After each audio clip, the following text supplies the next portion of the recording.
Hello friends, இது நம்மளுடைய மாடி தோட்டத்தில் பாவக்காய் அறுவடை. இந்த பாவக்காய் போன வருஷம் கடந்ததில் உள்ள விதை முளைச்சி வந்திருக்கு. அது நான் நல்லா பராமரித்த உடனே நல்ல பாவக்காய் கிடைக்கி. இப்போது 2-3 நாளைக்கு ஒரு நேரம் பாவக்காய் பொரியலுக்கு தகுந்த மாதிரி கிடச்சிரும். பாவக்காய் இலை கொஞ்சம் பழுப்பாக இருக்குது. யாராவது எதுக்கு இப்படி பழுப்பு நிறம் ஆகுதுன்னு கொஞ்சம் கமெண்ட் பண்ணுங்கள்.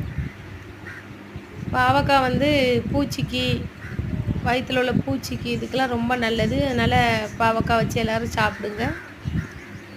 பாவக்காவுக்கும் நான் இயற்கையான உரங்கள் தான் கொடுத்துருக்கேன். நம்ம வீட்டில் நம்ம செடிக்குன்ட்டு வேறு எந்த உரமும் கொடுக்கல. நம்ம இயற்கையான உரம் மட்டும்தான் கொடுத்துட்டு வரோம். அதனால் வீட்டில் நம்ம தோட்டம் வச்சு காய்கறி வச்சு சாப்பிடும்போது நம்ம உடம்புக்கு ரொம்ப நல்லது.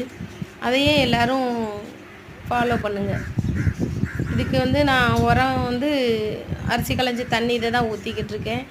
இன்னும் நான் நிறையா செடிகள் வைக்கணும்னு ஆசைப்பட்றேன். அப்படி வைக்கும்போது நான் உங்களுக்கு அடுத்தடுத்து வீடியோ போட்டுட்ருக்கேன். இன்றைக்குள்ள அறுவடைகள் இதோட முடிஞ்சிருச்சு. இனிமேல் நாளைக்கு பார்ப்போம். பாய்.